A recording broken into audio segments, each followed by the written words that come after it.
Hi, Jetsuna. Thank you for joining us. Thank you. Hello. Thank you so much. Okay, so please, everybody, mute yourself. And dear Jetsuna has joined us for this session of question and answer. I've made an opening speech, but deepest gratitude for you with being with us, for being with us today. And please, if you want to say a few words, or shall we start? Just start because we have 22 questions and not that long. That's true. Okay, so we're going to start with the first question, and it's from Hannah. And she's saying, being a mother requires loving, nurturing, and preferring the well being of your children above all other sentient beings, including yourself. This, by definition, creates attachment. How can one be a mother without creating attachment? Well, of course, the Buddha himself used the mother as the example of perfect loving kindness. He says in his sutra on loving kindness, just as a mother loves her child, her only child. But attachment is regarded as the near enemy of loving kindness. The direct enemy, of course, is hatred. But nonetheless, that's the subtle near enemy.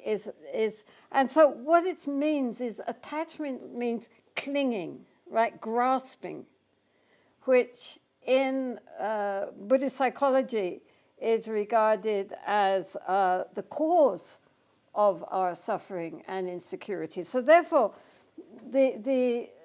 what we need to do is to learn how to love without clinging.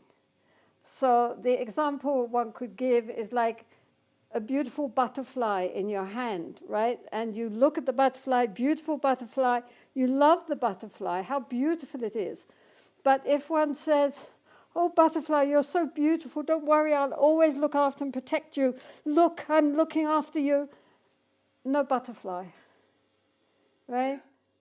So that's the point, is to hold gently, lightly, caringly, with lots of love, but without this, attachment, this grasping. The grasping is the problem.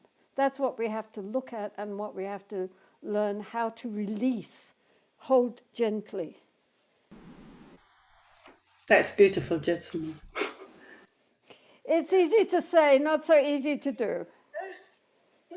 It's hard to do. Yeah, but you can do it. My mother was always a great example of that. I mean, she loved me enormously, but because she loved me, she was able to let me go and to come to India and to lead the kind of life I needed to live. And she never ever said, what about me, your poor old mother? And that was the mark of her great love for me, that she was able to help me even to go. To set you free. Yes. Thank you. Okay, so can we move to the next question? Go on. Right. So the next question is from Yael. And she's asking, can you please speak about the Buddhist approach of dealing with anxiety and fear?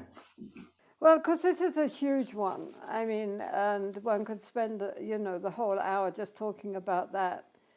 And but I think, in brief, first we do need to become aware of these emotions, right, and not push them down, and keep them. Usually we try to cover them up, and not recognize them, because we're afraid of fear.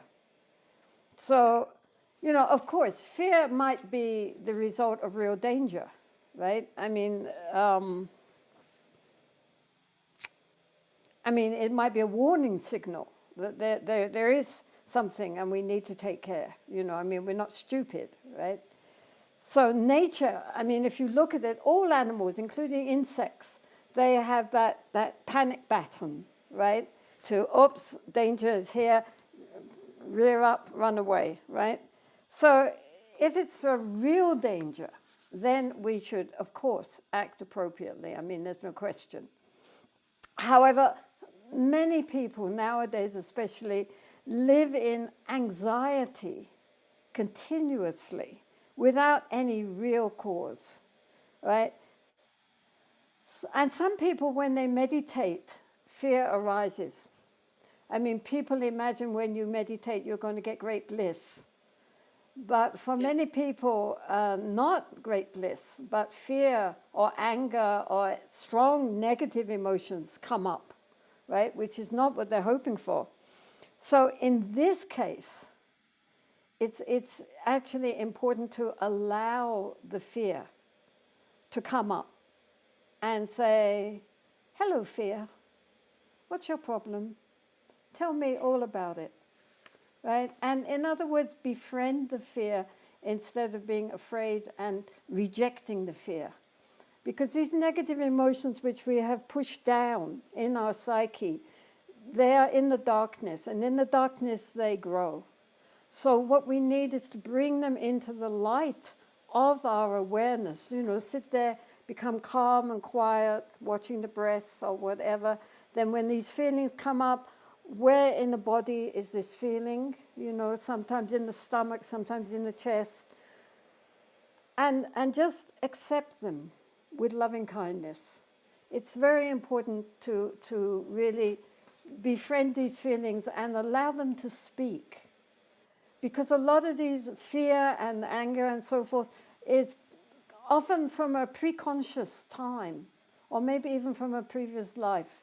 You know, we don't know. We can't remember why we feel this fear or where it comes from. But, you know, you have to listen to the fear and feel compassion, like listening to a small child, right? Just gradually, if we accept these feelings and we allow them to come up and we kind of give them a hug, right? And we allow them into the light of our awareness, then gradually they really will begin to dissolve. There was this very fascinating video clip about this woman who goes into the ocean and she meets with sharks, and she puts her arm right into the shark's mouth, and she pulls out hooks which have got caught in their throat because of fishermen. And she's apparently liberated more than 300 hooks from these poor animals. And all around her are sharks. They're all waiting for her to take care of them too. And this, I mean, apart from being incredible bodhisattva activity on her part, is how we should deal with something which we are most fearful of. In the ocean, the thing you fear most is the sharks. And turning that round by befriending the sharks, giving them love and compassion, the sharks become your friends. So this is how we should deal with these dark emotions which come up. Make them our friend. Thank you very much. Thank you, Jetsunma. Our next question is from Khalid. How can one help others who are in distress, experiencing great suffering, and expect one to help them, while at the same time keep one's well-being and be not negatively affected by their suffering? Well, again, you know, we have to balance our compassion with wisdom and insight. Otherwise, we just get swallowed up. I mean, traditionally, it's said to be like the two wings of a bird, right? If you just have one wing flapping, like, you know, very compassionate, all feeling, but no ability to set boundaries or understand the situation from a wider perspective, or we have a lot of insight and wisdom, but no real heart, then it's like one wing in a bird. It can't get off the ground. It needs two wings to soar up towards enlightenment. So this is very important, you know, really. If we only cultivate empathy and compassion, right, and we have no deeper insight, then we will really soon burn out. And this is what happens with a lot of social workers and others who care about animal rights and human rights and so forth. You need to meditate, and you need to give back love and compassion to yourself too. I say, you have to breathe in as well as breathing out. Because either way, if you only breathe in or you're only breathing out, then you're going to end up being asphyxiated. You need to get that balance between the two, right? So we need to understand the whole situation at a much deeper level. I mean, this is the thing. This is why we meditate and we study and we begin to get a wider perspective. Also, I mean, to be honest, in Buddhism, we could also consider that what happens to us is the result of our karma, is the result of things which we ourselves have done. And now how we are going to deal with that situation will be creating the future for ourselves. So the present is very important also, to have not just the compassion, but also the wisdom to deal with the situation intelligently. Right? So the point is that nothing happens just by accident. Everything is the result of causes and conditions. And we should have, therefore, this wider perception. If we're sowing poisonous seeds, we're going to get a poisonous plant, and we have to appreciate that. I mean, to my mind, one of the great examples that we can look at in the world is like His Holiness the Dalai Lama. I mean, people are always coming from all over the world and telling him their sad stories, their tragedy in their lives. And when he hears it, he weeps because, he really feels it. And he knows himself, what this tragedy is that they're talking about.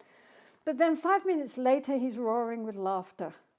And they are too. They all come out smiling and feeling like they took a heavy burden and they put it in his lap and he accepted it and was able to allow it to dissolve. He's not holding it like a rock inside his heart. I mean, when one sees the images of him with Archbishop Desmond Tutu, for example, both of them have had so much tragedy in their life, and they're just roaring with laughter, so much joy, right? And that shows the wisdom in their lives, and they appreciated that in each other so much, that both of them took in so much suffering, but gave out joy in its place. So that's what we have to do, right? So I would say it's very important to take care of ourselves as well as taking care of others. Give ourselves loving kindness and compassion as the Buddha recommended, right? You start with yourself, then give out to others. To meditate on shamatha, on calm abiding meditation, to make the mind quieter and more calm and clear. That's very healing for the mind. We have to have a healthy mind in order to really benefit others, right? And then also contemplate the goodness in the world. Contemplate all the light. Don't just always focus on the dark. There is so much goodness in the world, everywhere. And everyone, their nature is basic goodness, right? And we should recognize that in each other. We all have Buddha nature, whoever, right? So, but we have to understand this is samsara. That's the thing. You can't expect that it's not going, that it's all going to be, joy and bliss. As one of our nuns one time remarked, samsara is not a good plan. And that's true, it's not, but this is our learning ground, right? This is where we're going to develop our compassion and our understanding. So when you're with others in pain, you should maintain your own inner balance, right? And awareness. Maybe imagine them surrounded by light and love, right? So don't get sucked into another's suffering, because that doesn't help them, right? And it only depletes our own positive energy. So if you're in the presence of someone who is really, really suffering, send out light, send out love, and don't plug in to the darkness. Great. This is very helpful, Jetsona. Thank you. It's a difficult one because, samsara is difficult, right? People keep trying to make samsara comfortable, but it isn't, Yeah. I mean, it might be for short periods, but it's not secure, and these underlying problems are there, and so the best we can do is to use it to cultivate our own love and compassion and help others as much as we can. Our next question is from me, and it's a bit connected to the last one. And it goes, how to bring into your daily life, in spite of our strong feeling of an objective self, a stronger notion of our continuum of consciousness and future lives, in order to do more for all sentient beings and in order to practice more diligently. I would say that we should lead our lives as though there was a future life, right? Then, if there is, we will be very grateful that we led a previously good life, right? Oh, thank goodness for that. And if death is actually the end, then at least we use this present life meaningfully, right? And so we can die without regrets. So either way, that's a win-win situation, right? But right now, at least we use this life, to the best of our abilities to benefit ourselves and to benefit others. But and honestly and truthfully, so many people actually do remember previous lives. I mean, I was just talking to somebody right now who had all these recollections of previous life. And she's an Indian from South India. She has no connection with Buddhism at all. But as soon as she saw an image of Guru Rinpoche, she felt this tremendous devotion and tremendous recognition that this was a being that she felt great devotion towards, So, I mean, and she had no reason for that because she, in her life until that moment, she'd never even seen Guru Rinpoche, right? So, actually, I think also in many near-death experiences, what they find is inexplicable unless there was a continuation of consciousness into next life. I mean, I think there probably is. I mean, I really do think there is. But anyway, even if there wasn't, it encourages us to be careful and to make the most of what we've got now while we're here. And then we can relax and look forward to what happens next. The big adventure. Yeah. Okay. Thank you so much, Jetsonma. Our next question comes from an anonymous person, and it goes like this. What measures would you take to dismantle and decipher perfectionism? Some of it is due to a very strong habit of picking up irregularities in an instance, for better and for worse. Would equanimity be one of these measures?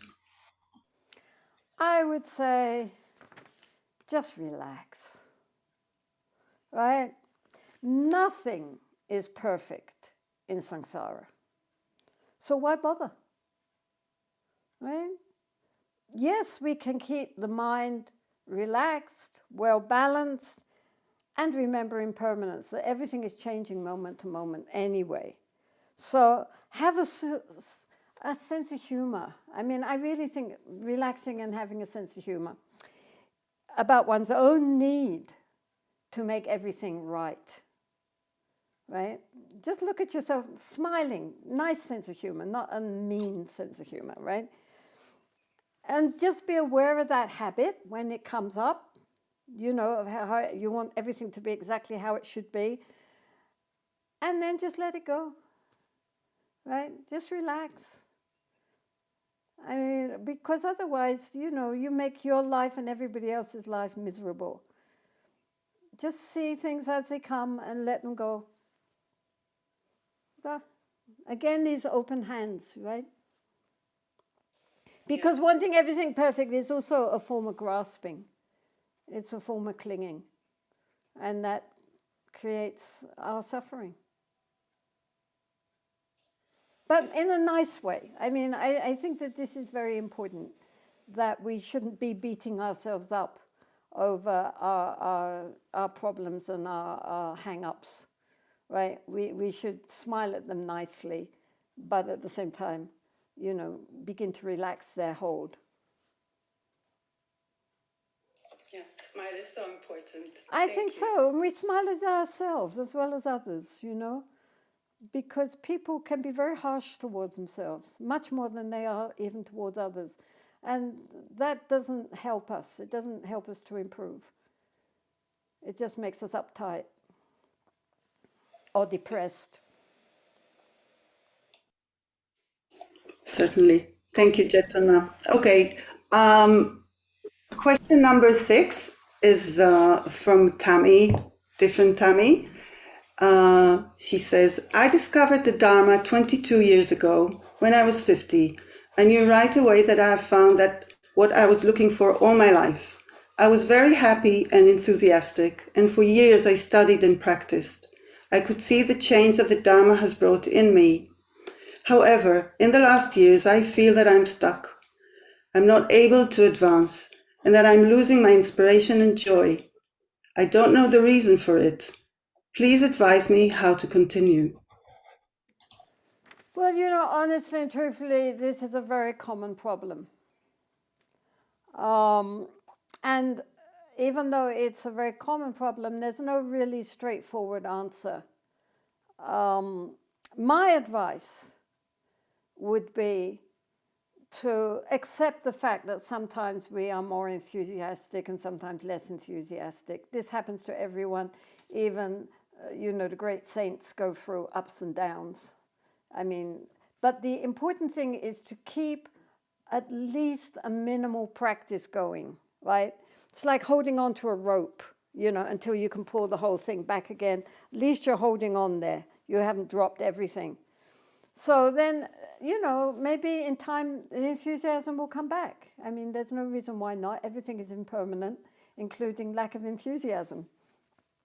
So at least to have faith in the Dharma, that it is true. Whether at this moment I am interested or not, the Dharma is true, even though we're not very connected at the present time, right?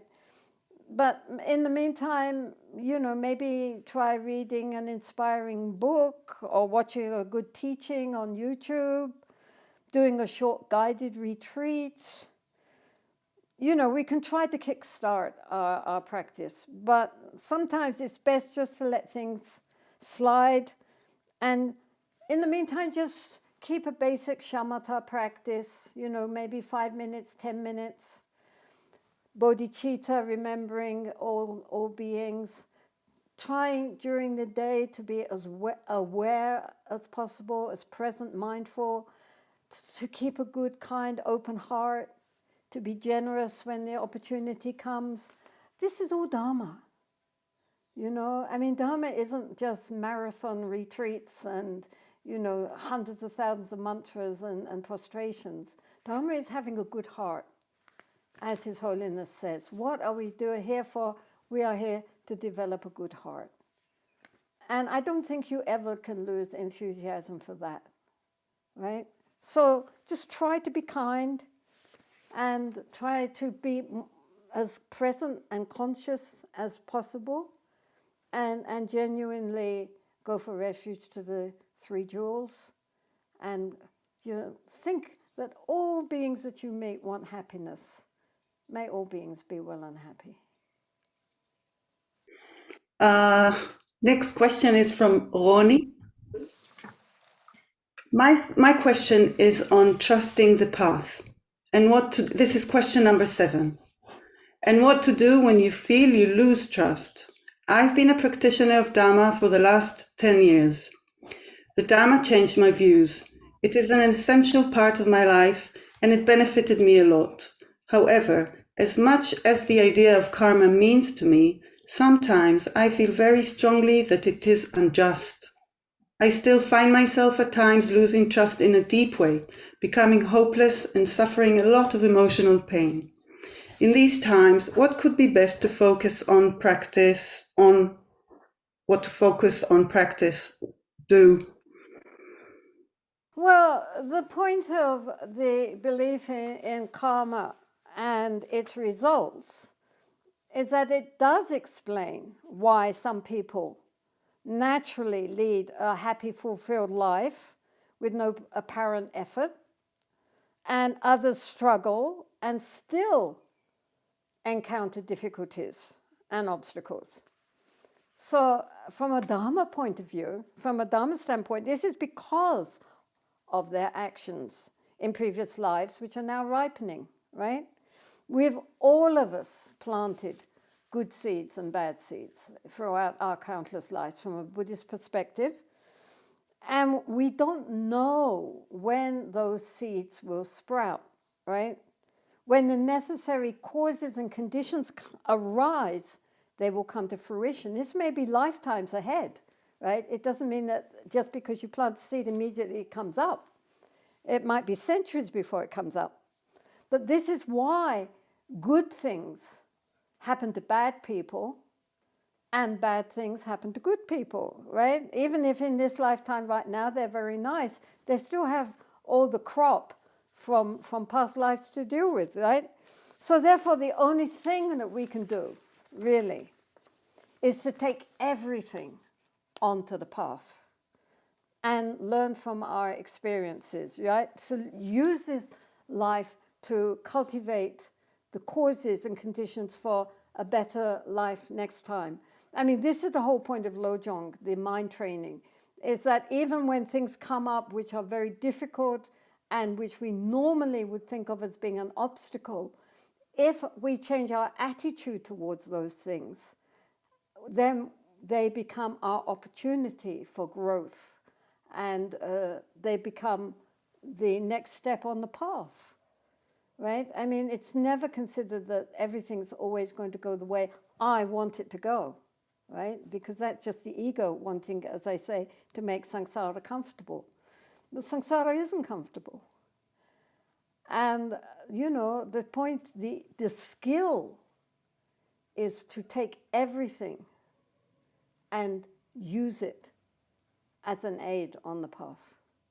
Then that's the way things are, right? And we can accept it and learn. Otherwise, you know, something bad happens and we just sit and feel sorry for ourselves. And then what's the use? We just make further bad karma for the future. Thank you. Okay, next question is from Shakir. He says, I have difficulties in deciding what will be, this is question number 8. I have difficulties in deciding what will be my next job. It is also hard for me to know what I want to do in the future. What possibilities do I have to learn how to make the right decision? Well, I mean, you can, for a start, one can sit, quieten the mind, and then ask the question, in the best circumstances, what would I really want to do? Right? And then listen for the answer, which may come from within, from a deeper level of our, you know, I mean, normally we're in contact with our very discursive, conventional, conceptual thinking mind, which is very busy and totally deluded. But if we calm down, we might be able to access a much deeper level of our consciousness, which actually does know. And so ask the question, and then wait, and listen, you know? But anyway, really, whatever we do, we can also develop the ability to accept what is. Right? I mean, this is again the point. Sometimes there is no perfect solution. There is no perfect job. Right? But we can change our attitude to the situation and the work and deal skillfully with whatever happens, you know. So that is also, in that way, we are still traveling on the path. That's the thing. I mean, people are always trying to make everything exactly perfect the way I want it to be, but mostly it's the ego that's having its own ideas. And the ego, by its very nature, is deluded. So, but you start by quietening the mind and then asking, okay, if I had the perfect situation, what do I actually want to do? Right?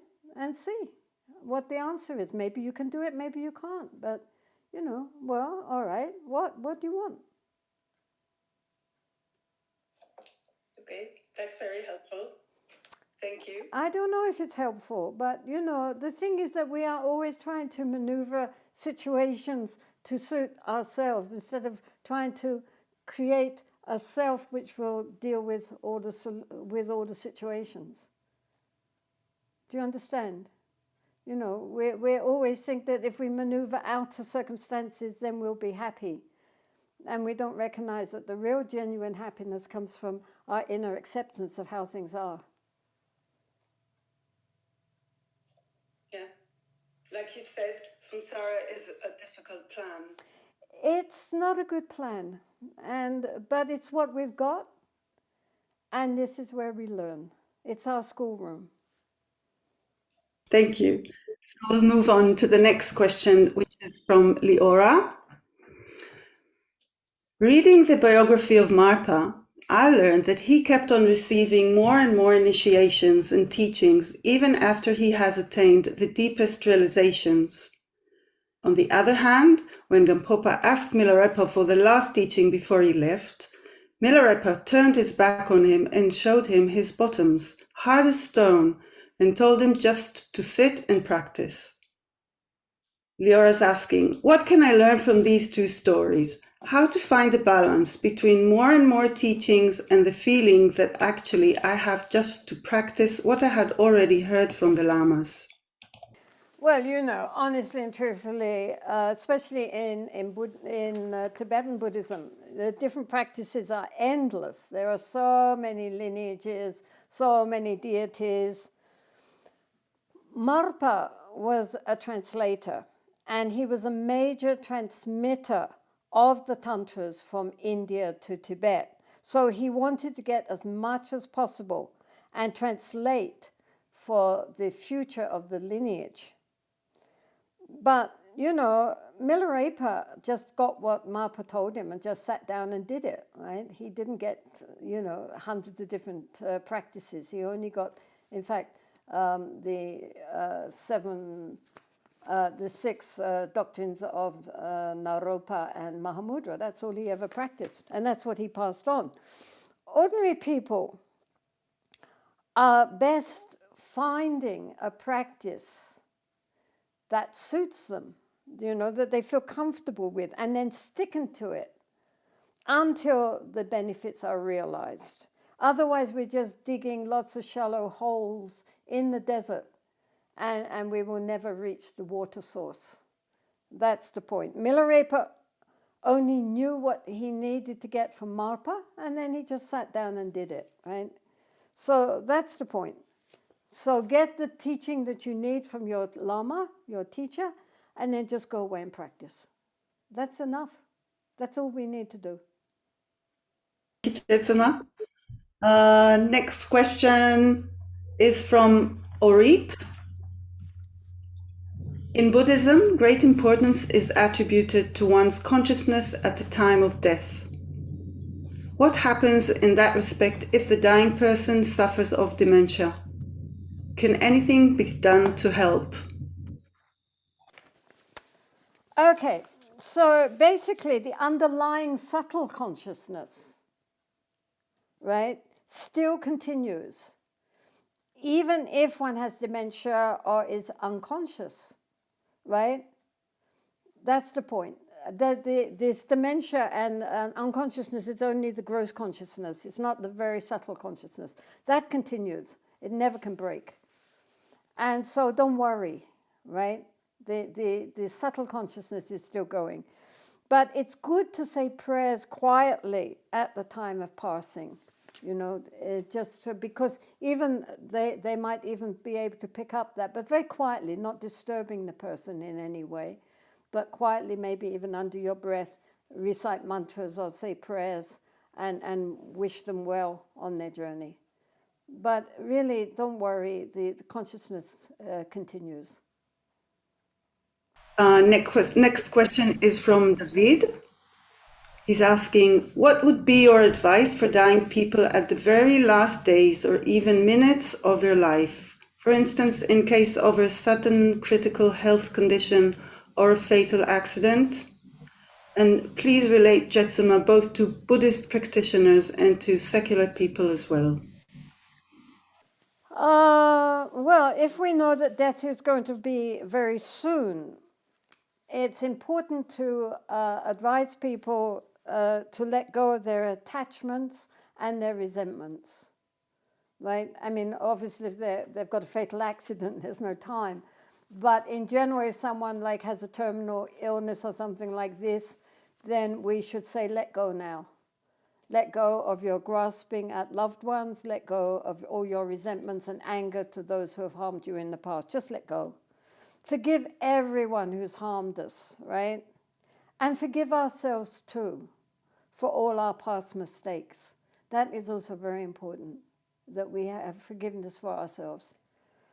Then let those that we care about, if possible, let them know you love them. Don't go without saying, thank you. I really appreciate what you've done and our time together. This is good. Then, actually make a good and fair will, right? Write a will about leaving your property and whatever, so that it won't cause any problems later. There are so many problems with siblings afterwards because a will has been made which was really very unfair and discriminatory, and then, or not very clear, and it causes so much problems after the person has gone. So don't do that, right? Be very fair and think that you're going to leave something which will leave everybody feeling okay about that.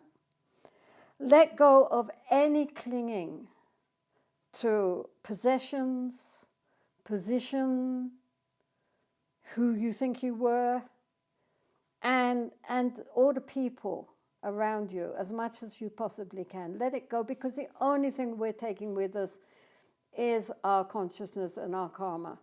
Everything else we have to leave behind. Our body, our house, our family, our dog, everything. They're all going to go, but we are carrying with us our karma. So be very careful to have a mind which is released, has let go. So, sometimes because people are attached, then when they die, they still hang around a bit, right? People are conscious that there's maybe relations or somebody are still there. They're still around. They see them or they feel them around after they died. So then it's good to encourage them, say thank you, but encourage them to leave and go on and not get stuck in the spirit realm, right? That's very interesting, Jetsuma. The next questions are connected, I think. Next question is from Yael, and she's asking, how do you explain communication with dead relatives in light of reincarnation? Well, I mean, of course, personally, and this is just personally, I don't think that we immediately necessarily get reborn in a human form, right? We may be reborn in the various stratas of a spirit realm. In Buddhism, there are 26 different kinds of celestial realms, for example, from the very gross to the very subtle. So, I mean, a lot of people, I think, go into various spirit realms for a while. It's said that in that case, it's said that sometimes the spirits themselves volunteer to go down to the lower realms to help beings in the lower realms to come up, So this is very good. So then our relatives also might be, hanging out in the spirit realm. So that's why it's good to encourage them to not hang out too long, to go and to keep evolving, not to get stuck. It's very easy to get stuck, right? Yeah. So, I mean, we shouldn't want to stay in contact with them. That's the point. We should try to help them to go onwards, not to keep trying to. When I was brought up as a spiritualist, and so we used to have seances every week in our house. And there was this couple whose son, this was just after the war in the 1950s. And so there was this couple whose only son had died in the war. His tank had blown up. And so they wanted always to get in contact with him. And he would say to them, "Let me go. I need to go on. You also need to go on. You have to go on with your life. Yes, it was too bad. I died. It's very sad. But now I have to go forward. You also must go forward. Let me go." And they couldn't. And in the end, that broke up the circle because the spirit guide said, "No, this is no use. Just keep calling him back like this. It's not helping you. It's not helping him." And let them go. So it's not good to try to hold on to people. They have their own journey. So you can say, "We loved you. Sorry you've gone, but never mind. It's okay. You can go now. So bon voyage." Yeah. Thank you, Jetsuma. Next question is also about death and the dead. It's from Nitzan. He's asking, how can we keep contact with the dead in a beneficial manner without grasping at our ego, pain, and sorrow? Sometimes it feels that without feeling the aching heart, it's difficult to be in touch with them. And when we imagine their new lives, which are hidden for us, don't we encourage more delusions? Well, again, it's not good to seek to keep the dead all around us. It really isn't. We must encourage them to leave and go onwards. We shouldn't seek to always be in touch with them, but we have to let them go. We have to let them go on. It's not fair otherwise, right? So we don't know how they will be reborn. So it's no good fantasizing about that. But we can imagine they have a better rebirth, wherever it is. We wish them, well. For instance, we like to imagine here in our nunnery, we had a very old and faithful dog who was always very, very fond of the nuns and would always sit outside the temple when they did pujas, and she loved the nuns very much. And anyway, when she died peacefully and happily with the nuns saying prayers, we like to imagine that she would come back again next time in a human form and join the nunnery as a real nun. But whether she will do so, who knows? But that's what we wish for her. Our next questions, I think there are three, regarding the practice of meditation. They're from Leora. First one is, regarding the experience in the practice of the nature of the mind, what is the role of the eyes? I feel that the more the eyes relax, the wider and deeper the experience gets. Well, different traditions are different. In the Vipassana, they usually tell people to keep their eyes lightly closed. In the Mahamudra tradition, they're usually looking slightly down, half to an easy distance in front of oneself, but keeping the eyes unfocused but open. And in the Dzogchen tradition, of course, they stare wide-eyed into space, right, as a way to connect with the inner space. So basically, it is important just to keep the gaze focused. Like when I first started, I was given by this old yogi a pebble. This is a very Mahamudra thing. A pebble and put in front on the ground, one sitting on the ground, sitting in front, and to keep the gaze on the pebble, partly as a focus for one's attention, but also as a focus for the eyes, right? That you're not blink. Well, I mean, you can blink; it doesn't matter. But the eyes should be staying in one place and relaxed and focused. So, but it's important not to strain the eyes by staring, but keeping, as Leora says, just very relaxed, but at the same time not, flashing around, keeping them one-pointed, either staring into space or staring in front of oneself. Great, thank you. Next question, I think it's about the breath. Yeah. Sometimes during a deep meditation, the breath is getting more and more shallow and slow to the point that it is almost not being felt at all, almost stopped.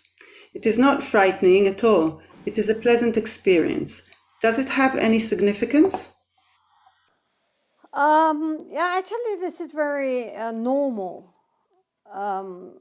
when concentration deepens, right? Some people can stay apparently not breathing for hours or even days, right? When the lungs require breath, then the process starts up again. But when everything is in complete equilibrium, then likewise the breathing becomes so subtle, it's basically one is not breathing. But that's perfectly normal. And nothing. I mean, it's nice, it's good, but it's not in any way harmful. It's perfectly okay. It's good. Thank you. Next question from Leora is, why is it so difficult to experience the spontaneous compassion that is supposed to naturally arise while being in the nature of the mind? I can feel it only by deliberately bringing the thought of compassion. It doesn't arise naturally. Can I do something about it? I would say, again, just relax. Don't worry, right? Actually, the nature of the mind experience, meaning recognizing our non-dual pure awareness, does interconnect us with everything, both animate and inanimate, because it's this non-dualistic level of mind where we feel our interdependence and interconnection. And this feeling of interconnection normally would naturally arouse our inherent empathy and hence our compassion, right? Without trying, naturally we feel this connection with all beings. The point is that inherently, that level of consciousness, we're really all the same, right? It's only our dualistic sense of me and others which makes us seem separate, right? And we're the same, and all beings do want happiness. And because we don't realize our true nature, we suffer. Isn't that sad? So therefore, when we are in the nature of the mind, when we have that sense of the nature of our pure consciousness, that naturally interconnects us with all beings, and therefore in that level we naturally feel empathy and a feeling of oneness with all the beings. That's why you don't need to try to develop compassion. It's just there as part of the realization. Thank you so much. Next questions are regarding meaning of Buddhist terms. Next question comes from 3 different people, Sharon, Yonit, and Michal, number 17. And they're asking, what is freedom and what is enlightenment? And if it's possible, kindly explain, Jetsuma, the meaning of emptiness in a way that may help understand it.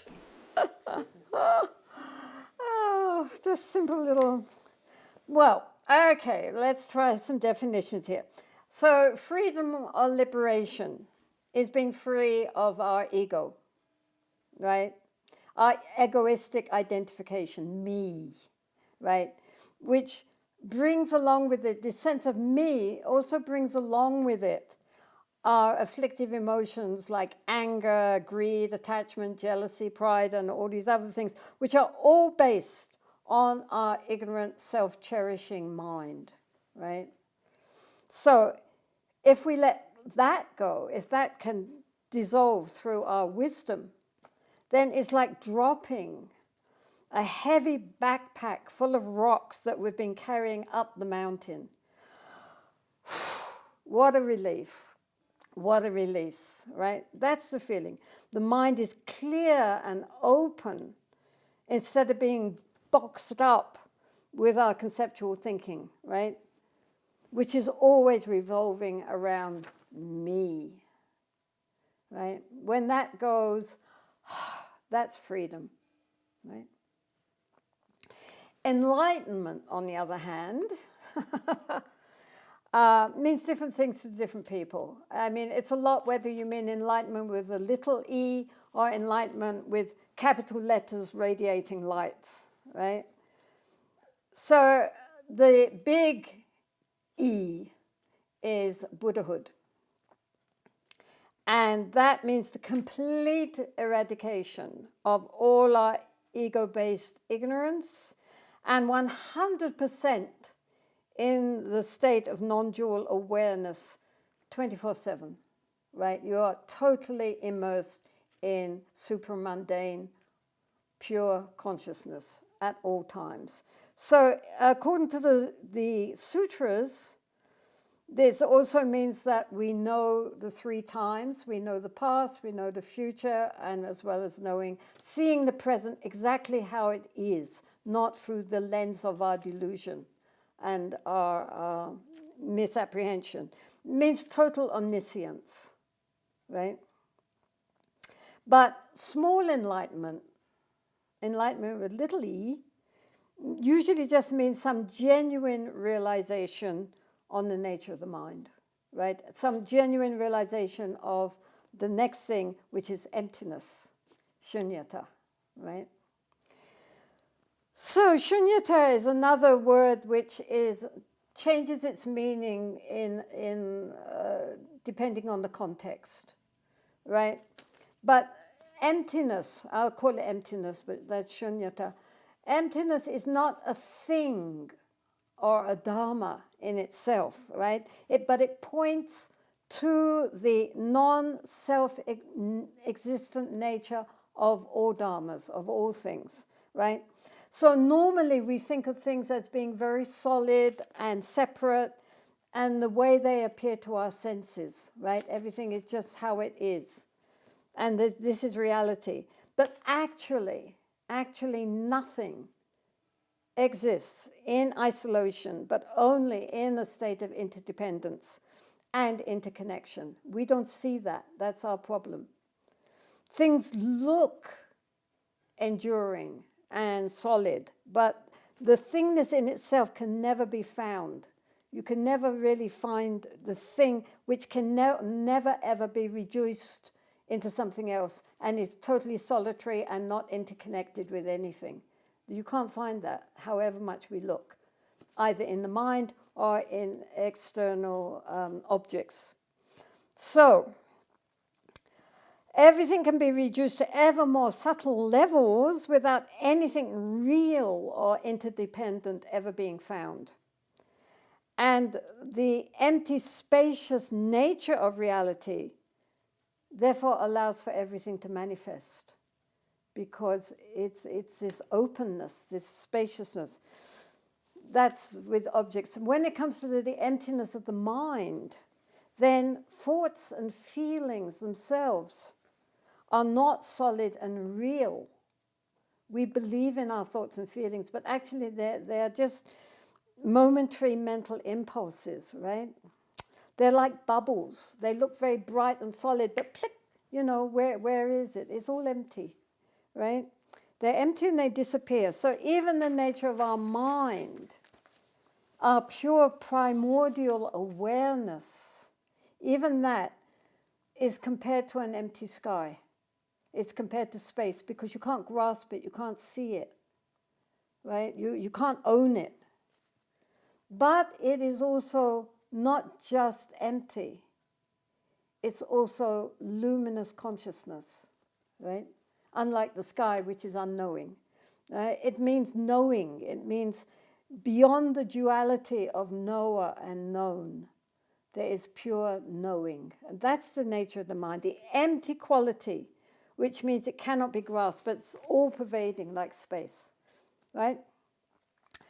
So, I mean, I could go on and on and on about this, but emptiness means empty of inherent self-existence. In other words, nothing, no person, no business, no nation, no atom exists in and of itself as an enduring entity, right? Isolated, absolute, independent of everything else. Nothing exists like that, nothing.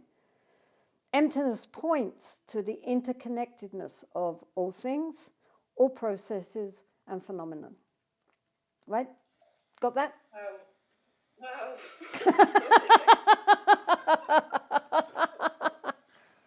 Thank you very much. Thank you very much, Etsunma. We've still got a few minutes more. Yeah. So, Okay. Yael is asking, please explain what is meant by realizations. Do they only happen during meditation? Is there a certain order of sequence to realizations on the path? Well, you know, I mean, again, it's another word which is bandied around and different people might mean different things by it. But at least in the Mahamudra and Dzogchen systems, realization refers to the recognition of the non-dual pure awareness, right? It's like, you know, the sky, and then we have clouds and rainbows and, you know, lightning flashes. We see the clouds, we identify with the clouds and the rainbows. We don't see the sky, right? So we identify with our thinking, our dualistic thinking mind and all our emotions and feelings. We don't see where they rise from and where they sink back into. That's the problem. We don't see the sky, we just see the clouds. So first we have to learn to develop, therefore, the awareness that can observe our mental activity, right, without being swept away by it. Usually when we think, we're swept away by our thoughts and feelings. We're not even conscious that we're thinking. We're just thinking, right? So first we have to step back from that and observe the thoughts without being lost in the thoughts, right? The traditional example is that normally it's a river that we're swept away with. Now we're sitting on the banks watching the river. We're not in the river. We're not stopping the river. We're not damming the river. We're not trying to not have thoughts, but we are trying not to be totally identified and swept away by the thoughts, just to observe the thoughts, to be witness of the thoughts, right? So that's the first thing. Then we learn to develop the awareness that is without an object. Then we drop the object of our awareness. Normally we are mindful of something. We're mindful of the breath, we're mindful of sensations, we're mindful of sound, we're mindful of the thoughts. So then we drop that object and we're just aware of being aware. Right? Okay? You're just aware of being aware. And then also, while we're looking at the thoughts, we can also see gaps between the thoughts, perhaps. Past thought, future thought, then in that moment we see a gap. And that, again, is the nature of the mind, like the clouds parting. And suddenly you see the sky. And then the clouds come back together again. But now you know there is a sky. That it's not all clouds, that behind the clouds there is this huge, vast blue sky.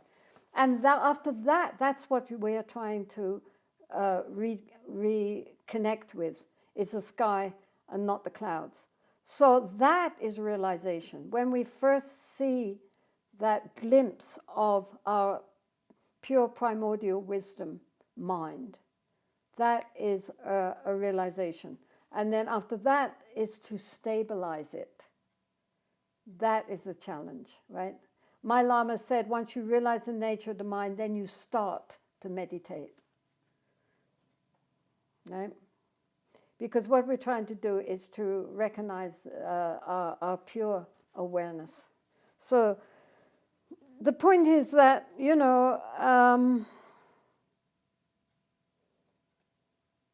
this awareness is empty but luminous. It's clear, luminous knowing, right? It's empty because you can't grasp it, you can't see it. But it's vast and open, spacious clarity of mind. So then we recognize that we are not our gross, chattering little mind that we normally identify with, right? But with the spacious clarity of our Buddha nature, which is beyond birth and death, and which interconnects us with all beings who likewise have Buddha nature, even though they don't know it yet. That is realization. Doesn't mean we actually are 100% yet, in that state, but at least we know it's there, right? We've seen it, and now we're going to try to work towards familiarizing ourselves and stabilizing the experience. Wow, that's a long way to... No, it isn't, because it's the closest thing in the world. I mean, even the texts say that it's like our eyelashes. It's so close we can't see them, right? It's who we really are, but we just don't see it.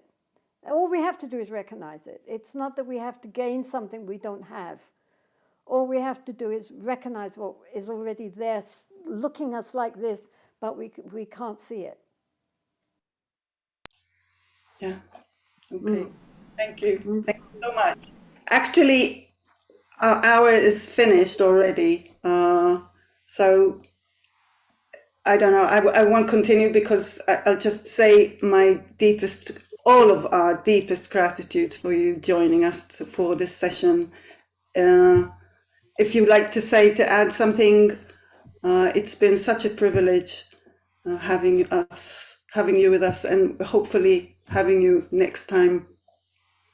The point is just to keep going, and never, as His Holiness says, never give up.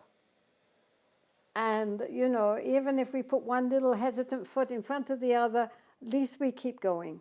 And we have trusted in our heart that this is the best thing we can do for both ourselves and for all other living beings on this planet. And to remember the goodness. You're in Israel, and I know you hear bad news all the time. Remember the goodness. Because everybody has goodness within them, and most people manifest the goodness outside of themselves too. And so don't always just listen to what the media is telling you or the bad things, but really, really think of all the goodness, that the kindness, the generosity, the sweetness, the compassion that people are manifesting all around you all the time. So please remember that. Remember the goodness. Thank you so much, Itsuma. Really, thank you so much for being with us. Thank you, my dear. Thank you for your questions. Thank everybody for their questions. And I don't know if anything got through, but anyway, thank you for asking. Thank you so much for being with us today. See you soon.